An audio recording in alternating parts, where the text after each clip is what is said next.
Hi, good afternoon, folks. Thanks for tuning in again. And these two guys smoking, talking cigars. I'm your host, Louis Starr, and here's my co-host, Bob Bylsma. And just like every other episode, guys, we're just bringing you our perspective on our seeking and trying to understand the culture and enjoyment behind all things cigars. And today we're going to be sitting and talking about Cuban cigars. Cuban cigars, are they the Holy Grail? I don't know. Bob, what do you think? Well, they're either the Holy Grail, best of breed, or they're just a forbidden fruit. And the answer is? Yeah, a little of both. I think you got to look at the history of Cuban cigars. And for a long time, Cuban cigars really were what the world smoked because that was primarily where they were made. They were made other places as well, but premium cigars primarily came out of Cuba. Right. And in 1962, John Kennedy issued a trade embargo against Cuba. Right after he had Pierre Salinger, his press secretary, go out and buy every Cuban cigar that he could find. And Pierre Salinger came back with literally 1,200 Cuban cigars. Then the embargo went into effect. Then he signed the order putting the embargo in effect. And since that time, until I think it was 2016, when President Obama relaxed the rule as it related to Cuban liquor and Cuban cigars, Right. you really could not legally smoke a Cuban cigar unless it actually had come into the country prior to the embargo. And so they got incredibly expensive. Yeah. Since 2016, you've been able to actually bring in any quantity you want into the United States as long as you buy it in a country that's legitimately selling Cuban cigars. Okay. So they're now available. It's interesting because a number of the cigar smokers who want to smoke Cuban cigars have never smoked a Cuban cigar. True. And so I think for them it's a matter of curiosity and a forbidden fruit. Yeah. And the reality is, you don't really want to have to go to Europe to buy a Cuban cigar. You can buy them in Mexico, you can buy them in Canada, but the taxes there are horrifically expensive. Yeah, well, we're going to talk about that being authentic or not, too. We'll get to that, yes. But again, for perspective, understand 2/3 of the world's cigars are sold in the United States. Right. But in the rest of the world, how popular are Cubans? And the statistics I've seen, a few years old, suggested 70% of the world's cigars, excluding the U.S., are Right. Cuban.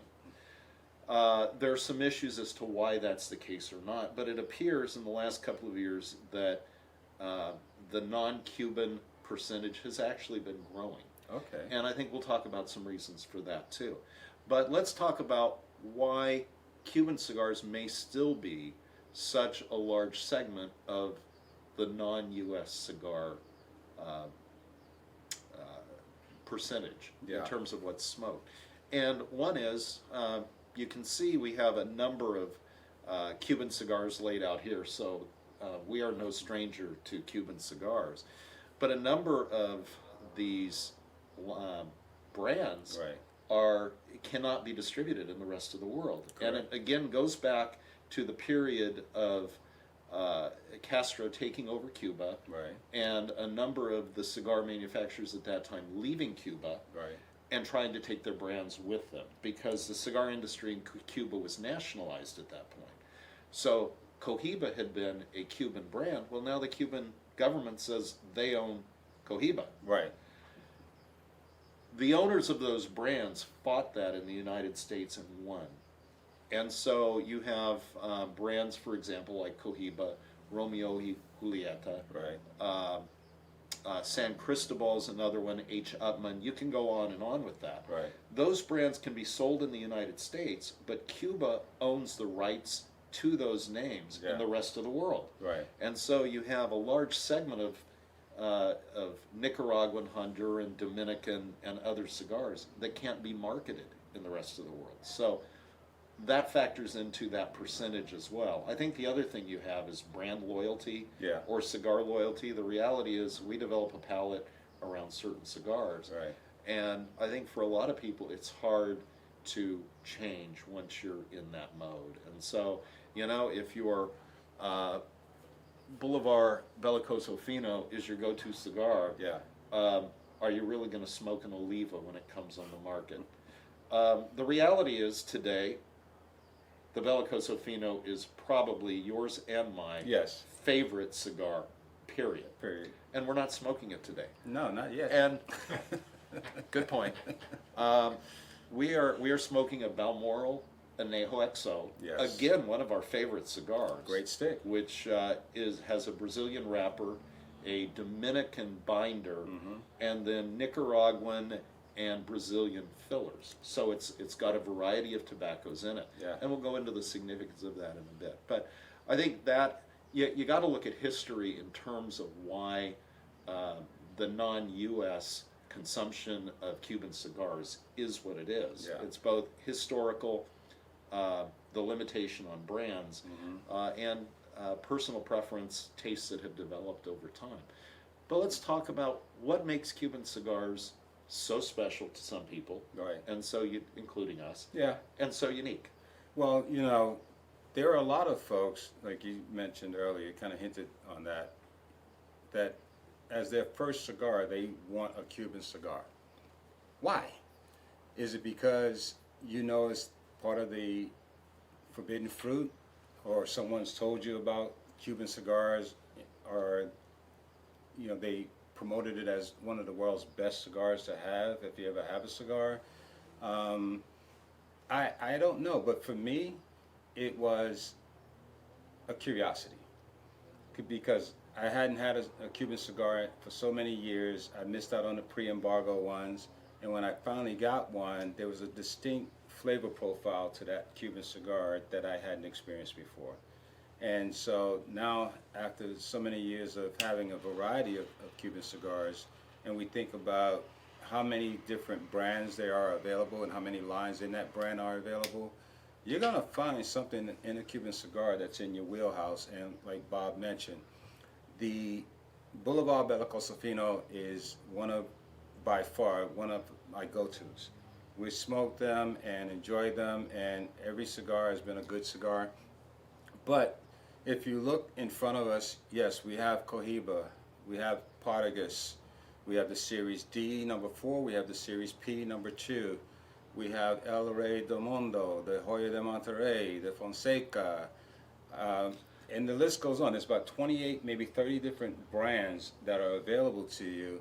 All price ranges. All price ranges. And both from premium hand-rolled cigars, I think the most expensive being probably a Cohiba Bahique 56, Right. which could run you $100 Yeah. in some places, to this little Por Laranaga, which is about a $5 stick. So you have everything. You have everything from super premium hand-rolled cigars to literally machine-made short filler Cuban cigars. Yeah. So when we talk about Cuban cigars, we're talking about 30 lines, about a dozen major brands, Right. minor brands, and then these short filler, machine filled. Yeah. So it's a pretty broad category, even for the island of Cuba. Well, yeah, and regionally, I don't want to leave that out. I've seen some Cuban cigars that have the double bands on them, and they're for certain regions. So you could get a regional cigar in the UK that's a Cuban Upman, or from China, or from anywhere else abroad outside of the United States, and they're regional cigars for that particular area. That they smoke any different, I don't know. I haven't had that many regional cigars that were Cuban brands, but I would like to find out, to see if a Upman, for that matter, that's a UK release is any different from one that's I can get out of Germany, or out of Trinidad for that matter. However, the ones that we have in front of us, I believe we can safely say we've smoked all of these at one point or another, and we can tell the difference. Now, the reviews that I've gotten, or I've read mostly on the Cuban cigars about them being such a full body cigar, not been my experience. It's all what you mean by a full body cigar. Right. And, the first Cuban that I ever smoked was the Partagas Serie D #4. Great I stick. fell in love with Cuban cigars. Yeah. I guess I should say generally, because again, I like that stick. Yeah. There are non-Cubans that I like better than that stick. Right. I have to be in a particular mood to smoke something of that strength. Yeah. But the point you make is a good one. They are strong compared to what? Exactly. There are Nicaraguan cigars that would put those to shame in terms of strength. Right. And I think it's you got to look at the unique profile and whether that profile is within your wheelhouse, because the reality is there is only so much complexity that Cuba can put into a cigar. They are limited by the tobaccos on the island of Cuba. Right. I think one thing I was sharing with you that I thought was really interesting was Cuba is now growing Connecticut wrappers, but they have said they will never use one on a Cuban cigar. Right. They're growing them for export because that is not what a Cuban cigar is. A Cuban cigar does not have a Connecticut wrapper. Nor will you find a barber pole. Yeah, I've never seen one of those either, Louis. Maybe you'll find one in Mexico. Yeah. We'll talk about that later. But they're limited in terms of the tobaccos that are available to them. Right. And so, yes, you can create some complexity. You can, because of differences in soil conditions, differences in climate on the island of Cuba, things Right. like that. Right. But there's only so much they can do. The rest of the world Oh man. has everything to offer. Yeah. I've told you I saw a cigar recently that was made out of nothing but French-grown tobacco. We grow tobacco's grown everywhere in the world. Yeah. There's an Italian cigar that we smoked recently that was really funky looking. Yeah. And we thought was pretty decent. Yeah. All Italian tobacco, I believe. But the complexity that can be created in the rest of the world is enormous. Yeah. You have distinct flavor profiles in the Dominican Republic, in Honduras, in Nicaragua, Yeah. in Peru, in Paraguay, Mexico, Brazil. The list goes on and on. Yeah. I thought one of the things that I think is most interesting, the Psycho 7 cigar, Non-Cuban cigar, mind you. a non-Cuban cigar, actually has seven different tobaccos in it from 6 different countries. Wow. And so the complexity that you can create is enormous. And I think you and I both love complex cigars. Yes. That is not to say that this is not a pot of gold. Oh, smoke that Because- all day. But because there are times or flavors that you don't care if you have that or not. As you said, you could smoke it all day. And so Cuban cigars have a distinct flavor profile. To me, they lean more towards the Nicaraguan flavors Right. without the strength that you normally get. And there's so much variety to talk about. You have Nicaraguan cigars that smoke like Dominican cigars. Right. Just the variety of terrain, climate, all of that plays into it. But for me, that's the real issue. The real issue is that flavor in your wheelhouse? It may be too strong for somebody who likes mild Connecticut leaf wrapped cigars. It may not be strong enough for somebody who wants a triple Lajero. Yeah, or triple Maduro. I just thought of something as you were saying that is, how many people their first cigar was a Cuban cigar, and it turned them off of cigars because they couldn't handle the flavor of that cigar. It's an interesting question. Yeah, and you know what? We want to have people chime in and let us know. Give us some feedback on that, because if a Cuban cigar is your first cigar out the gate, how well did you enjoy that cigar? Did it turn you off, or did it influence you to smoke more and try different types of cigars as well? I guess I'd ask the other question of, do you think it's the golden goose or just a forbidden fruit? I mean, are they overrated? I don't know. That's a good question to ask, because there's certain cigars in the Cuban lineup that I would go to more than some others. Yeah, I don't like all of these equally. No, they all have a different place in my humidor, and there are some, like the one we just talked about, and we'll keep talking about it, the Boulevard. I don't mind smoking that cigar any time of day, all day if I wanted to. I may not smoke Cohiba all day. Not saying it's a bad cigar, but I may not continue to smoke that cigar and have it be my third or fourth cigar for the day. Upman the same way. Partagas, well, there's a different story. I didn't know if I shared this with you once before. I sat down with a bunch of friends of mine, and we went through an entire box, and there's only 4 of us, of Partagas. It was Partagas after Partagas. It was like, okay, I need to part with Partagas right now because I'm smoked out. But we enjoyed the full box. But do that often? No. There's some other lines that we have here that, again, I can smoke 1 or 2 a day, maybe 1 or 2 a week. But every day I can pick up a Bellicoso Fino and I can smoke that and not have a problem with it. And I would say the same thing about the Bellicoso Fino.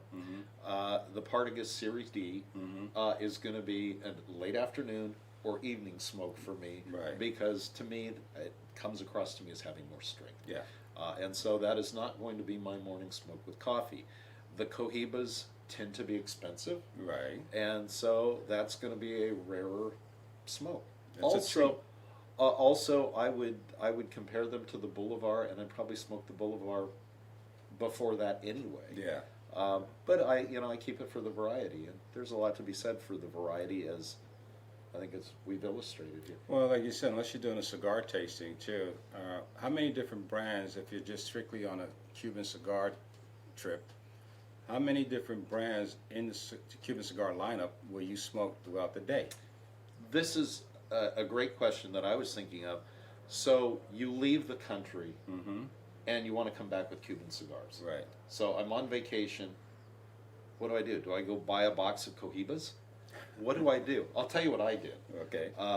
First time I smoked multiple Cuban cigars was in Grand Cayman. And fortunately, Cuban cigars in Grand Cayman are not that expensive.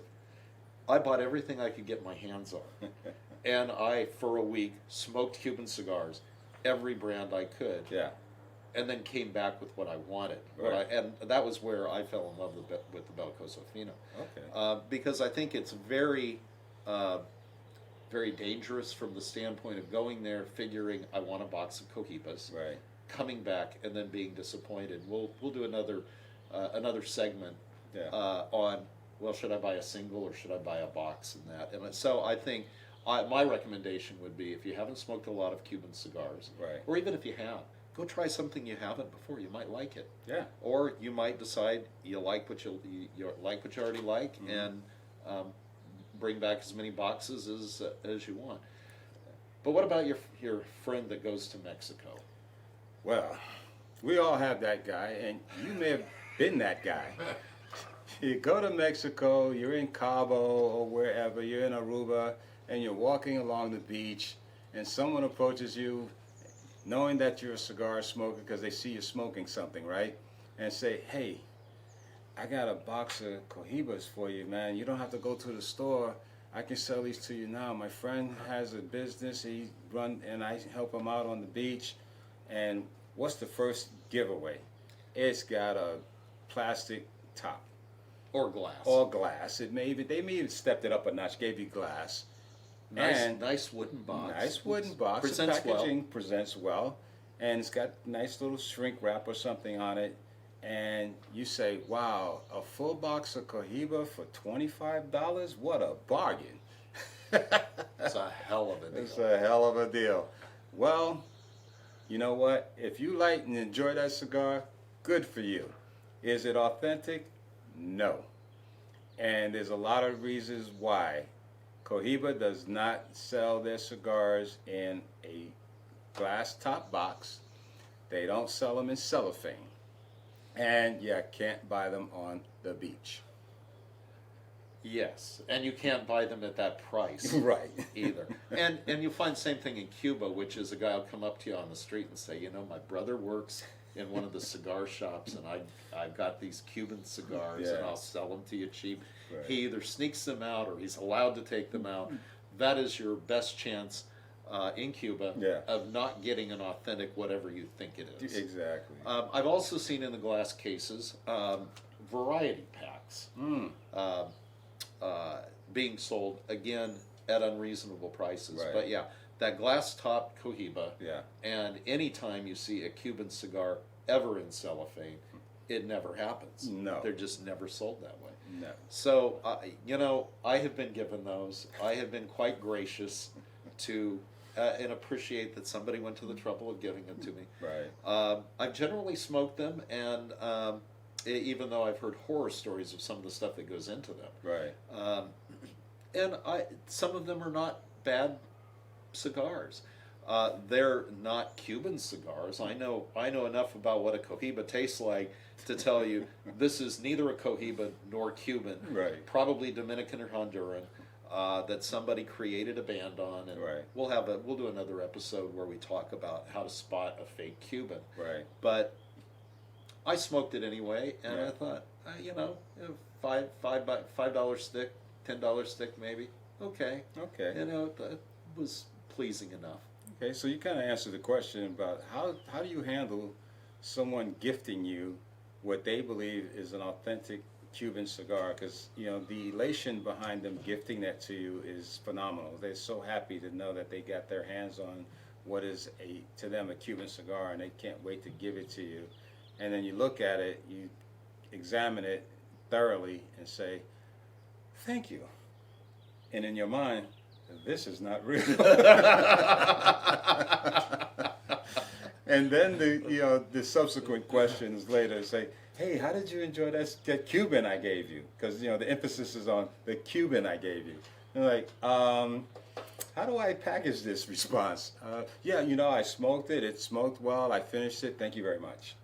Because you don't want to hurt someone's feelings if they feel they gave you something authentic because they went out of their way to get it, but they didn't truly know how to distinguish authentic from fake.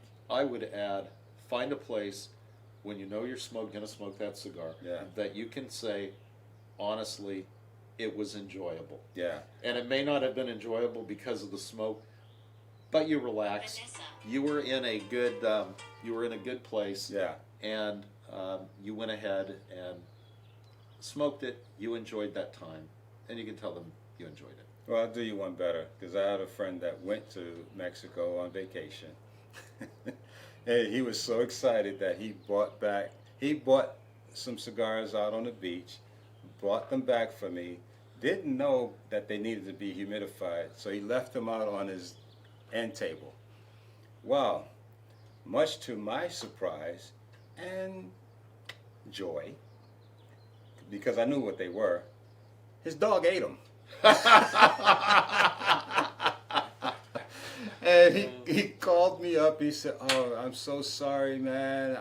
I was trying to get you these cigars, but I gotta tell you, the dog got a hold of the box and they're all damaged." And I'm like, "Wow, oh, man, I was really looking forward to those cigars, man. I'm so sorry to hear that your dog ate them." But inside I was like, yes, the dog got to him before I did. Oh. And I never told him anything I didn't want to discourage him and disappoint him because, again, like I said, he was so elated by the fact that he got something he wanted to gift it to me. And I was like, I didn't have the heart to tell him, "Guy, you didn't get real Cuban cigars, but I hope the dog enjoyed them."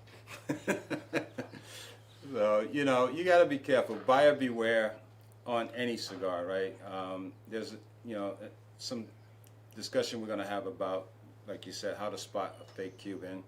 There's a couple of brands that are just being counterfeited because the counterfeiters understand that these are the cigars that most people are seeking from the Cuban line, and so they're pushing that like anything else. You can go out and buy a fake Rolex thinking you got a Rolex, and you look at your wrist and it says Rolex.